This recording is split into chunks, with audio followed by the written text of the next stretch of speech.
بسم اللہ الرحمن الرحیم وسلام على عباده الذين اصطفى أما بعد أعوذ بالله من الشيطان الرجيم بسم الله الرحمن الرحيم النبي أولى بالمؤمنين من أنفسهم وأزواجه أمهاتهم وأولو الأرحام بعضهم أولى ببعض في كتاب الله من المؤمنين والمهاجرين إلا أن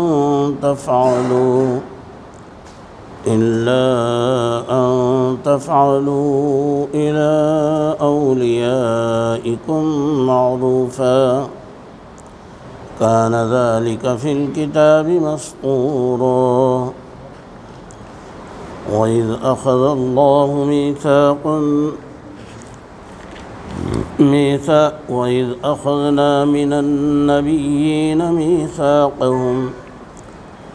وإذ أخذنا من النبيين ميثاقهم ومن قوم نوح وإبراهيم وموسى وعيسى ابن مريم وأخذنا منهم ميثاقا غليظا ليسأل الصادقين عن صدقهم وأعد للكافرين عذابا أليما صدق الله العظيم.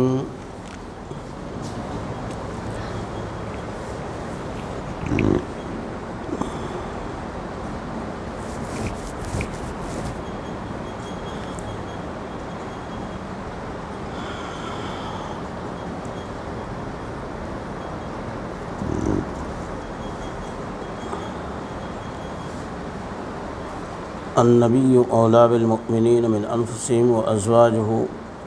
امہاتہم. یہاں جب یہ اعلان کر دیا گیا کہ ادعوہم لآبائہم، کہ تم متمنا اور مبلغ بیٹوں کو بھی ان کے باپ کی نسبت ہی سے پکارو، اور وہی حقیقی باپ ہیں. اب یہ سوال پیدا ہوا کہ ابھی تک جو نسبت حضرت زید کو نبی پاک صلی اللہ علیہ وسلم سے تھی تو وہ نسبت تو اب منقطع ختم ہو گئی، تو اب حقیقی باپ سے نسبت کے ساتھ زید بن حارثہ کہنا شروع کر دیا گیا. تو اس سے یہ سوال پیدا ہوا کہ اب حضرت زید کو حضور صلی اللہ علیہ وسلم سے کوئی تعلق نہیں رہا. تو اس وہم کو دور کرنے کے لیے ایک عام ضابطہ بتلایا گیا کہ نبی اور امتی کے تعلق کو واضح کیا اور بتلایا گیا کہ نبی صلی اللہ علیہ وسلم کا مسلمانوں سے اور مسلمانوں کا نبی صلی اللہ علیہ وسلم سے جو تعلق ہے وہ تو تمام دوسرے انسانی تعلقات سے بالا تر نوعیت رکھتا ہے، اور کوئی رشتہ اس رشتے سے اور کوئی تعلق اس تعلق سے بڑھ کر نہیں ہے جو نبی پاک صلی اللہ علیہ وسلم اور اہل ایمان کے درمیان ہے. اس لیے کہ جو رشتے ناطے کے تعلقات ہیں وہ تو جسمانی تعلقات ہیں، عارضی ہیں، موت پر ختم ہو جائیں گے، جس کو کہا فلا انصاب بینہم. اور ایسے ہی باپ بیٹے کے درمیان جو تعلق ہے وہ بھی جسمانی تعلق ہے کہ باپ بیٹے کے لیے جسمانی وجود کا ذریعہ بنا ہے. ایسے ہی باپ کی طبعی تربیت اور شفقت اوروں سے بڑھ کر ہے، لیکن نبی اور امتی کا تعلق وہ ماں باپ سے بھی بڑھ کر ہے شفقت اور رحمت میں، کیونکہ امتی کا ایمانی اور روحانی وجود نبی پاک صلی اللہ علیہ وسلم نبی ہی کے طفیل میں ہے، اور جو شفقت اور تربیت نبی کی طرف سے پائی جاتی ہے وہ ماں باپ تو کیا مخلوق میں اس کا کوئی نمونہ نہیں مل سکتا۔ چنانچہ نبی پاک صلی اللہ علیہ وسلم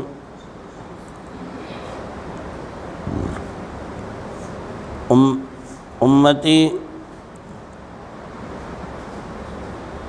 کی وہ ہمدردی اور خیر خواہی،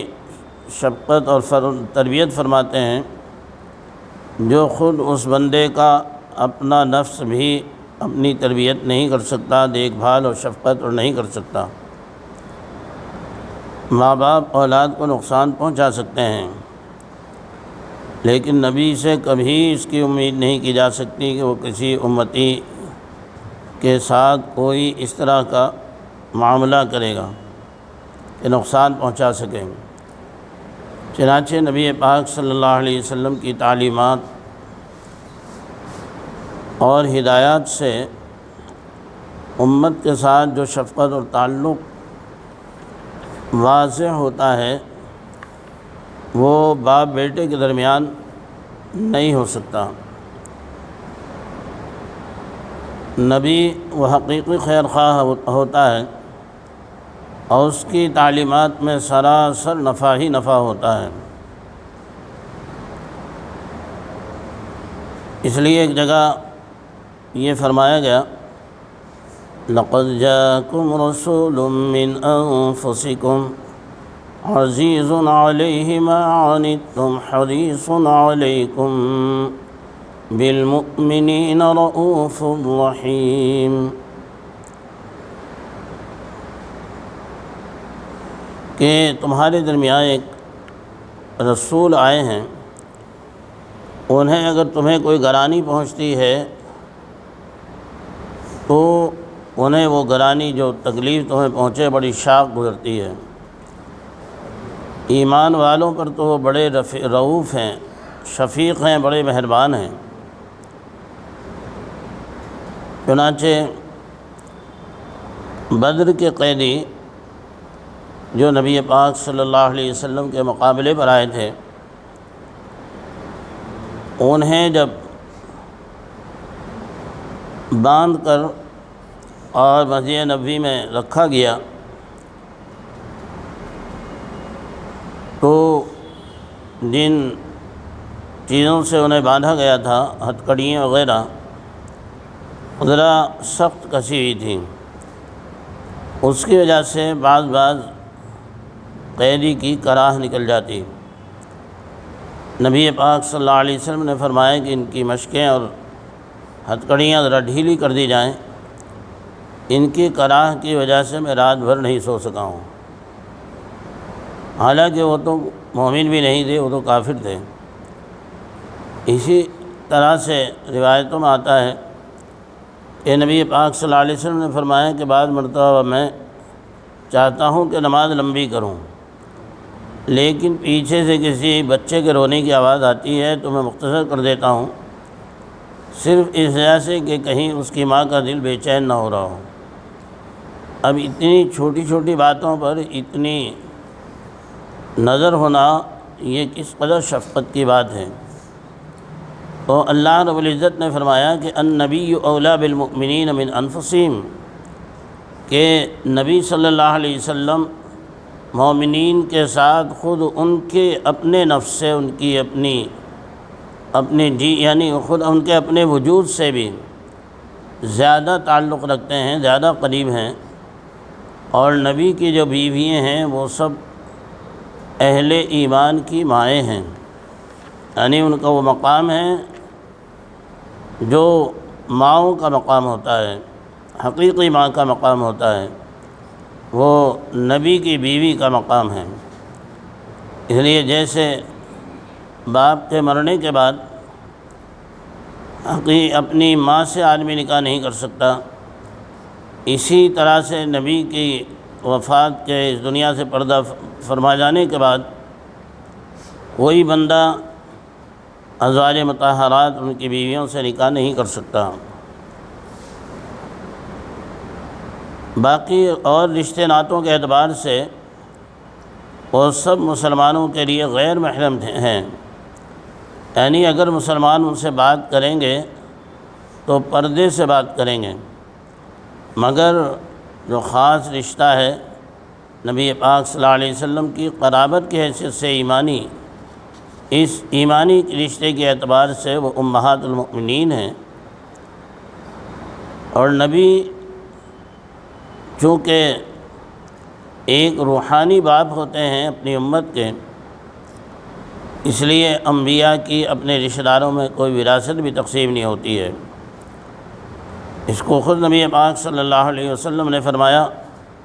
نحن معاشر الانبیاء لا نرث ولا نورث، کہ ہم انبیاء کی جماعت نہ کسی کے وارث بنتے ہیں نہ کسی کو وارث بناتے ہیں، یعنی جو کچھ وہ چھوڑا جاتا ہے وہ سب امت ہی کے لیے ہوتا ہے، اور وہ اس میں کوئی وہ وراثت جو خاص طور سے رشتہ داروں میں چلتی ہے وہ وراثت جاری نہیں ہوتی ہے۔ نبی پاک صلی اللہ علیہ وسلم جب آپ نے ایک موقع پر حضرت عمر رضی اللہ عنہ سے فرمایا کہ وہ بندہ اس وقت تک مومن کامل نہیں ہو سکتا جب تک کہ میں اس سے اس کے ماں باپ، اولاد اور تمام آدمیوں سے زیادہ محبوب نہ ہو جاؤں۔ حضرت عمر رضی اللہ عنہ کا یہ واقعہ حدیث میں مشہور ہے کہ جب انہوں نے رسول اللہ صلی اللہ علیہ وسلم کا یہ ارشاد سنا، جس کو حضرت انس رضی اللہ عنہ روایت کرتے ہیں، تو عرض کیا، یا رسول اللہ، آپ مجھے اپنی جان کے علاوہ سب سے زیادہ محبوب ہیں۔ اس پر حضور اقدس صلی اللہ علیہ وسلم نے فرمایا کہ اس ذات کی قسم جس کے قبضے میں میری جان ہے، تم اس وقت تک کامل مومن نہیں ہو سکتے جب تک کہ میں تمہیں تمہاری جان سے بھی زیادہ محبوب نہ ہو جاؤں۔ رسول اللہ صلی اللہ علیہ وسلم کے اس ارشاد نے حضرت عمر رضی اللہ عنہ کے دل کی کیفیت فوراً بدل دی، اور رسول اللہ صلی اللہ علیہ وسلم کی صحبت اور توجہ کی برکت سے ان کا حال اسی وقت بدل گیا، اور عرض کیا، یا رسول اللہ، خدا کی قسم آپ مجھے اپنی جان سے بھی زیادہ محبوب ہیں۔ اس پر رسول اللہ صلی اللہ علیہ وسلم نے فرمایا کہ عمر، اب تم مومن کامل بنے ہو۔ تو کامل ایمان اسی کا نام ہے کہ آدمی بالکل اللہ اور اس کے رسول کا ہو جائے، اور اپنے سارے تعلقات اور خواہشات کو اللہ اور اس کے رسول کے تعلق پر اور دین کی راہ میں قربان کر سکے، تب وہ مومن کامل ہوتا ہے، جس طرح کے صحابہ کرام رضوان اللہ علیہم اجمعین نے کر کے دکھایا۔ اور آج بھی اللہ کے سچے اور صادق بندوں کا یہی حال ہے، اگرچہ ان کی تعداد اب اس زمانے میں کم ہے۔ اللہ ہم سب کو بھی اپنا اور اپنے محبوب صلی اللہ علیہ وسلم سے سچا تعلق نصیب فرمائیں۔ چنانچہ صحابہ کرام نے تو اپنا سب کچھ نبی پاک صلی اللہ علیہ وسلم پر قربان کر دیا تھا۔ ایک مرتبہ حضرت ابوبکر صدیق رضی اللہ عنہ کچھ رنجیدہ تھے، نبی پاک صلی اللہ علیہ وسلم نے فرمایا کہ آپ کس بات پر رنجیدہ ہیں؟ تو بتلایا کہ اللہ کے رسول، میں یہ چاہتا ہوں کہ آپ میرے مال میں اسی طرح تصرف فرمائیں بے تکلف، جس طرح کہ آپ اپنے مال میں تصرف فرماتے ہیں۔ فرمائیں کہ جو آپ لے لیں وہ مجھے زیادہ عزیز ہے اس سے جو میرے پاس رہ جائے۔ چنانچہ ایک موقع پر حضرت ابوبکر صدیق رضی اللہ عنہ نے پورا مال لا کر نبی پاک صلی اللہ علیہ وسلم کی خدمت میں پیش کر دیا۔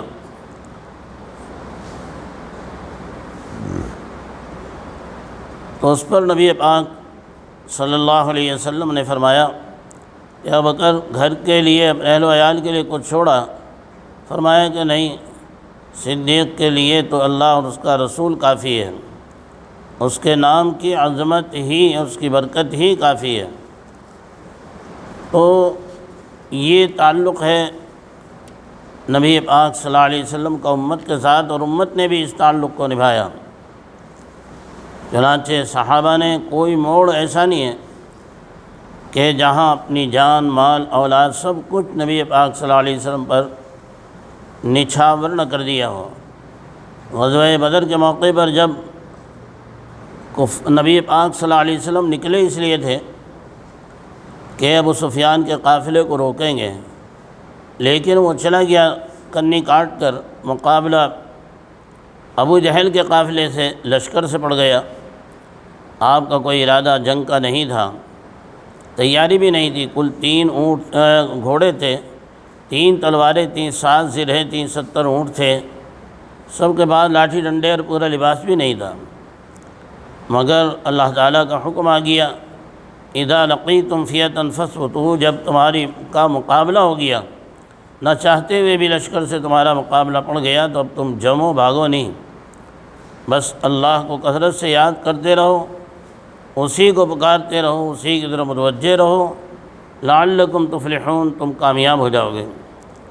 تو اس وقت نبی پاک صلی اللہ علیہ وسلم سے صحابہ سے مشورہ کیا، اس لیے کہ جب آپ مدینہ تشریف لائے تھے تو اس وقت یہی معاہدہ ہوا تھا انصار سے کہ وہ مدینہ میں رہتے ہوئے ہر طرح سے آپ کا ساتھ دیں گے اور بیرونی دشمن کا مقابلہ کریں گے، مگر معاملہ تو اب مدینہ کے اندر کا نہیں، باہر کا تھا۔ اس لیے حضور پاک صلی اللہ علیہ وسلم نے جب مشورہ کیا مقابلے کے بارے میں، لشکر سے جنگ کے بارے میں، تو مہاجرین تو بہت تیزی سے بولتے رہے اور تائید کرتے کی نبی پاک صلی اللہ علیہ وسلم، لیکن آپ بار بار پوچھتے رہے۔ اس وقت انصار کے سردار انہیں احساس ہوا کہ حضور ہماری رائے چاہتے ہیں، چنانچہ انہوں نے کھڑے ہو کر کہا، اللہ کے رسول، ہم موسیٰ علیہ السلام کے ساتھیوں کی طرح سے نہیں ہیں کہ انہوں نے کہہ دیا تھا اذهب انت وربك فقاتلا انا هاهنا قاعدون، کہ آپ اور آپ کا رب جا کر کے جنگ کر لے گا ان کفار و مشرکین سے، ہم تو یہاں بیٹھے ہیں۔ ہم وہ نہیں ہیں، آپ اگر ہمیں حکم دیں تو ہم دریا میں کود جائیں، آگ میں کود جائیں، ہم آپ کے آگے پیچھے دائیں بائیں ہر طرح سے آپ کے ساتھ ہیں، آپ کی حفاظت کریں گے، اور جہاں آپ ہمیں لگا دیں گے ہم اس کے لیے اس میں ہم تیار ہیں۔ یعنی نبی پاک صلی اللہ علیہ وسلم سے مکمل محبت کا اور آپ کی اطاعت فرمانبرداری اور آپ پر جانثاری کا پورا اعلان کیا۔ اور اس طرح کے پھر واقعات تاریخ میں پیش آتے رہے کہ اس دین کی خاطر اور نبی پاک صلی اللہ علیہ وسلم کی عظمت کی خاطر کسی موڑ پر بھی پیچھے نہیں ہٹے ہیں۔ حضرت شیخ الہند رحمۃ اللہ علیہ کو جب مالٹا میں رکھا گیا جیل کے اندر، وہاں انہیں مشقتیں پہنچائی گئیں۔ ایک مرتبہ اور جب رات کو آپ آتے تھے وہ تکلیفیں برداشت کر کے، کبھی آپ کو انگوروں پر لٹایا گیا، کوڑوں سے مارا گیا، سخت تکلیف اور بڑھاپا۔ کسی نے کہہ بھی دیا کہ حضرت کوئی آپ اس طرح کی بات کہہ دیں کہ جس سے 2 طرح کی بات ہو جائے، آپ کوئی کنایا اختیار کر لیں، پہلو تہی کا کوئی انداز اختیار کر لیں۔ تو آپ نے فرمایا کہ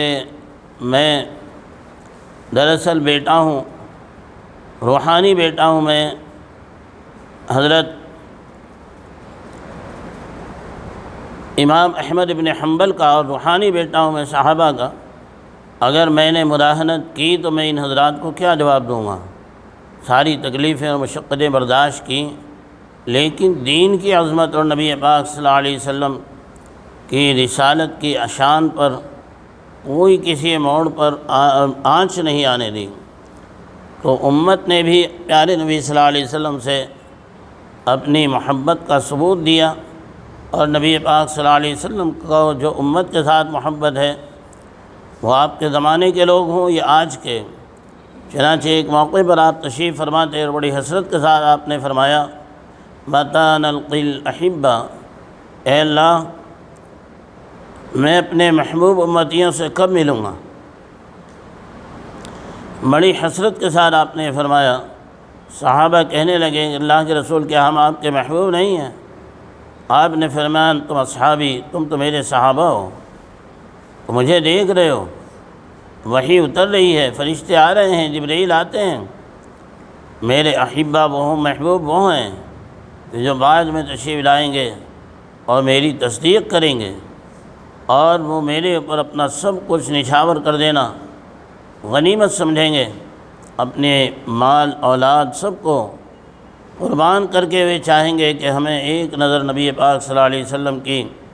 رضا کی مل جائے، آپ کی نظر، آپ کا دیدار ہو جائے، سب کچھ میرے لیے قربان کرنے کے واسطے تیار ہوں گے، وہ میرے محبوب امتی ہوں گے۔ آج امت کو الحمدللہ نبی پاک صلی اللہ علیہ وسلم سے محبت ہے، لیکن اس میں چونکہ عملی غفلت ہے، مگر دل میں کوئی بندہ بھی یہ نہیں چاہتا کہ نبی پاک صلی اللہ علیہ وسلم کی شان میں گستاخی برداشت کر لے۔ جو کسی نے کہا جو جان چاہو تو جان دے دیں، جو مال چاہو تو مال دے دیں، مگر یہ ہم سے نہ ہو سکے گا نبی کا جاہو جلال دے دیں۔ تو یہ دراصل نبی پاک صلی اللہ علیہ وسلم سے محبت ہی کی بات ہے۔ اللہ ہمیں عمل کے میدان میں بھی جرأت عطا فرمائے کہ ہم نفس و شیطان سے مقابلہ کریں اور زندگی کے ہر موڑ پر ہم آقا صلی اللہ علیہ وسلم کے سچے غلام بن جائیں۔ اگر ایسا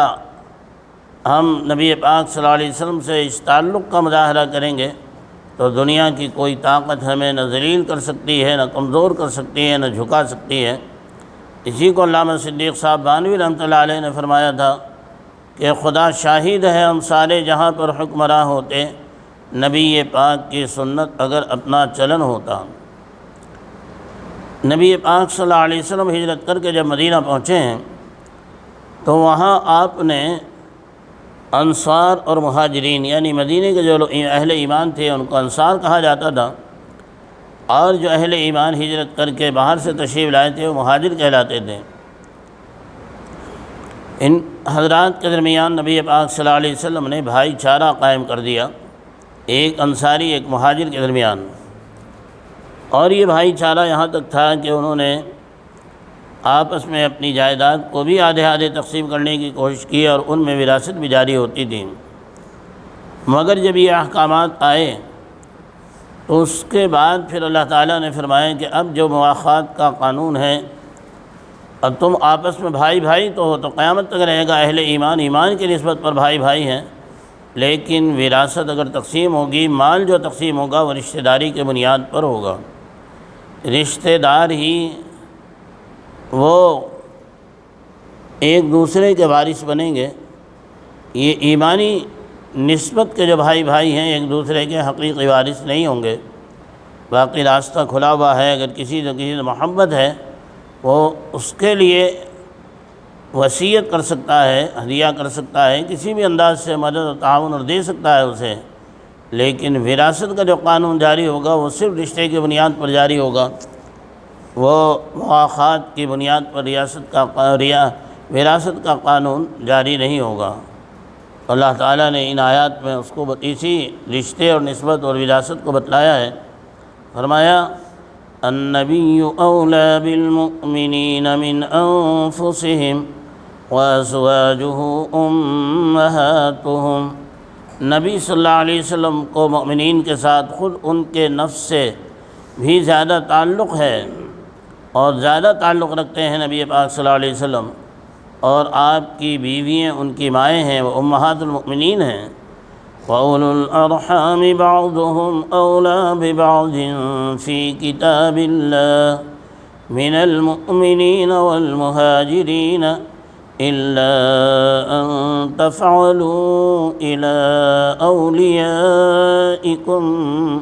مَعْرُوفًا، فرمایا کہ اور رشتہ دار ایک دوسرے کے سے زیادہ تعلق رکھتے ہیں بنسبت دوسرے مؤمنین اور مہاجرین کے، اور اسی تعلق اور نسبت کی بنا پر وراثت کا قانون بنا کہ وہ ایک دوسرے کے وارث بنیں گے، اور رشتہ جو ہے یہ جو نسبی رشتہ ہے یہ مقدم رہے گا۔ ہاں اگر کوئی اپنے کسی تعلق والے کے ساتھ یا جس سے دوستی ہے، مواخات ہے، اس کے ساتھ کوئی حسن سلوک کرنا چاہے تو اس کو بتلایا کہ اہل ایمان اور مہاجرین کے درمیان میں جو رشتہ دار ہیں وہ مقدم ہیں ایک دوسرے پر، الا ان تفعلوا الى اولیائکم معروفا، الا ہے کہ تم اپنے دوستوں سے اس سلوک کرنا چاہو اس بھائی چارے اور محبت کی بنیاد پر تو وہ جائز ہے۔ کان ذلک فی الکتاب مسطورا،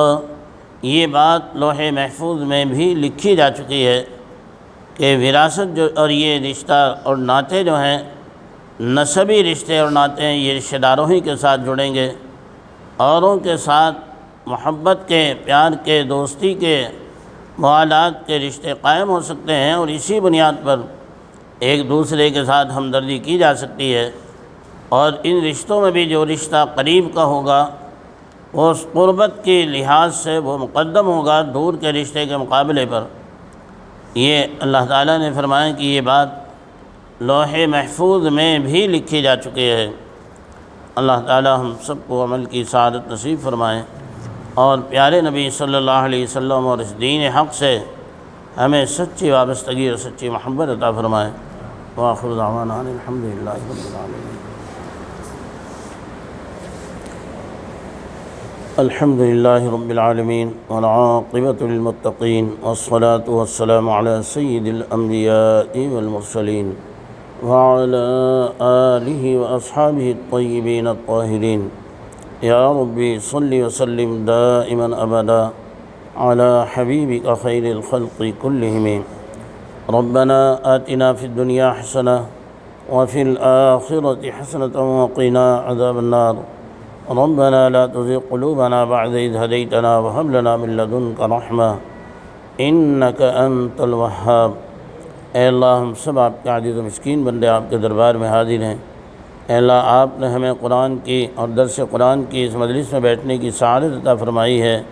اے اللہ ہمیں فہم قرآن بھی دے دیجیے، قرآن کو سمجھنے کی سعادت دے دیجیے، شرح صدر دے دیجیے، دلوں کو دماغوں کو کھول دیجیے۔ پیارے اللہ سعادت مندی دے دیجیے۔ اے اللہ قرآن سے محبت دے دیجیے، اس کی اشاعت کا جذبہ دے دیجیے، تلاوت کی حلاوت دے دیجیے۔ اے اللہ انہیں تھک تھک کر نمازوں میں پڑھنے کا اہتمام اور اس کی توفیق دے دیجیے۔ پیارے اللہ فضل فرما دیجیے۔ ہماری اس مجلس پہ جو ثواب ملا ہے ہمارے پیارے رسول صلی اللہ علیہ وسلم کی خدمت میں ہدیہ کر دیجیے۔ آپ کی برکت سے تمام انبیاء، مؤمنین، صدیقین، شہداء، صالحین، تمام اولیاء کاملین کو عطا فرما۔ ہم سب کے والدین، اساتذہ، مشائخ، دوست، احباب، عزیز و اقرباء کو عطا فرما، اور ہمارے جتنے بھی اہل تعلق ہیں اور جن لوگوں نے اپنے جن متعلقین کے سلسلے میں بھی کہا ہے، اے اللہ ان سب کو اس کا ثواب و رحمت فرما۔ حضرت مولانا خلیل امینی صاحب رحمۃ اللہ علیہ، حضرت مولانا مفتی سعید احمد صاحب پالنپوری رحمۃ اللہ علیہ، مفتی ظفر علی خان صاحب رحمۃ اللہ علیہ، اور حضرت مولانا عبد المومن صاحب، مولانا ولی رحمانی صاحب رحمہ اللہ۔ اے اللہ جتنے بھی اساتین امت اس دنیا سے گزرے ہیں، اے اللہ سب کو اس کا ثواب و رحمت فرما، درجات کو بلند فرما۔ اے اللہ اعلیٰ مقام حضرت مفتی شبیر صاحب دامت برکاتہم کی اہلیہ مرحومہ، انہیں بھی اس کا ثواب و رحمت فرما۔ اے اللہ تمام بیماروں کو صحت عطا فرما۔ اے اللہ اس وقت جو پورے عالم میں ایک وبائی بیماری پھیلی ہوئی ہے، خود ہمارے دیار میں جو بخار کی وجہ سے عام موتیں ہو رہی ہیں، اے اللہ سانسوں میں گھٹن ہو جاتی ہے، پیارے اللہ ہم سب کی حفاظت کر دیجیے۔ اے اللہ تمام بیماروں کو صحت و شفا دے دیجیے، پیارے اللہ فضل فرما دیجیے، کرم کی نگاہ ڈال دیجیے، اس وبا کو ختم کر دیجیے۔ اور اگر یہ انسانوں کی کرتوت ہے اور یہ وائرس چھوڑنے کی وجہ سے فضا میں ایک کریم آقا یہ فضا کے اندر ہی آکسیجن کم ہو گیا ہے، اے اللہ ان ظالموں کو کیفر کردار تک پہنچا دیجیے، انسانیت کو بچا لیجیے، فضل فرما دیجیے۔ اے اللہ ہم سب کو دین اسلام کی عظمت اور سربلندی کے لیے قبول فرما لیجیے۔ اے اللہ جتنے بھی آپ کے مریض بندے بندیاں ہیں، اسپتالوں میں، میڈیکلوں میں، نرسنگ ہوم میں یا گھروں پر، اے اللہ سب آپ کی طرف دیکھ رہے ہیں، آپ طبیب حاذق ہیں، آپ ہی شافی مطلق ہیں۔ اے اللہ تمام اسپتالوں کو صحت عافیت کے ساتھ ہسپتالوں سے مریضوں کو واپس کر کے اسپتال خالی کر دیجیے۔ اے اللہ بیڈ خالی کر دیجیے، مریضوں کے لیے آکسیجن کا انتظام ہونا آسان کر دیجیے، بیڈوں کا مریضوں کے لیے آسانی پیدا کر دیجیے۔ پیارے اللہ فضل فرما دیجیے، ہر خیر دے دیجیے، ہر شر سے بچا لیجیے۔ بہت سے بندے بندیوں نے ہم سے دعاؤں کے لیے کہا ہے، اے اللہ سب کے دلوں کا حال آپ جانتے ہیں، ہماری شہرت سے بھی زیادہ آپ قریب ہیں۔ اے اللہ سب پر اپنی رحمتیں نچھاور فرما۔